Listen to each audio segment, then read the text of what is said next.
is. Recently declassified documents show that U.S. government has for years maintained a program that investigated the health effects of UFO encounters on those who saw them. Meanwhile, in response to the news that it's crafting a new UFO reporting system, the Navy, the U.S. Navy, has openly admitted to repeated encounters with unusual aerial objects near its bases. Nick Pope investigated UFO sightings with the UK Ministry of Defense. He's been dismissed by others as a conspiracy. That turns out he wasn't. He was totally right. And he joins us tonight. We're glad to have him. So, Nick, first to the news that the U.S. government has investigated the health effects of contact with UFOs. What does that mean? Well, this is a part of the Pentagon's ATIP program that studied these unexplained phenomena, and it's a part that we haven't heard much about. Everyone's been concentrating on the videos of the Navy jets chasing the UFOs, but if you go back to Harry Reid's letter to the Department of Defense, he describes this in terms of the human interface and human effects aspect of the program.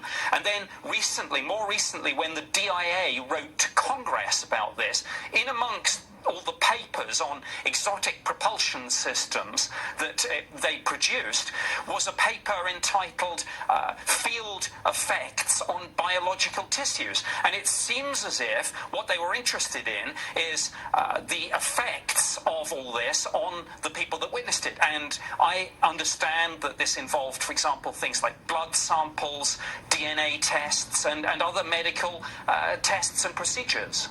So, I mean, what this really tells us is that UFO encounters are so common that they worried about the health effects of those encounters on Americans.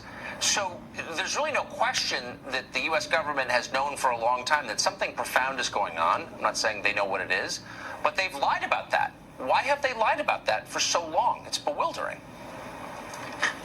Well, I think there are very difficult defense and national security issues here, and there is also this blurring of the lines. We don't know, we really don't, whether with some of these things we're talking about Russians, Chinese, or something from, shall we say, farther afield than that. And so there's embarrassment. The other point is you can't say we've lost control of our own airspace.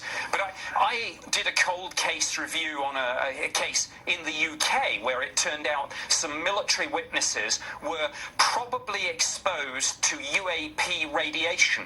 Now, UAP is the British government term for UFO, unidentified aerial phenomena, and these people are now trying to get medical settlements for health issues that they attribute to these close encounters. It's almost like there's a whole kind of parallel worlds going on where these stories are addressed, but the rest of us are not even aware of it. And we sort of know that there are these UFO nuts, but it turns out lots of sober, well-educated people have been devoting an awful lot of time to studying this stuff for decades. And I'm just amazed that we didn't know. Well, the Ministry of Defense was studying it, the Department of Defense here and the Defense Intelligence Agency, and of course, as you said in your introduction, just last week the Navy have announced a new policy on this to encourage their pilots and their radar operators to come forward and speak out, to destigmatize it. I support that. It's unfortunate that we're not going to get, apparently, the data that's actually produced under this. I hope we can get unclassified summaries, and I certainly hope we can get, for example, a copy of the guidance that they say they've just issued on this, because that will give us some clues as to what's going on here. Why the hell isn't the Today Show leading with this every morning for the next 10 years? Is there a more interesting story? I don't think there is. Nick Pope, I know you agree with that. Thank you. Yes, absolutely I do. And look, you know, if the Navy want to diffuse all this UFO hysteria, all they have to say is, look, we're just talking about aircraft and drones, but they don't. Yeah, no, they don't. Telling. Nick Pope, great to see you tonight. Thank you.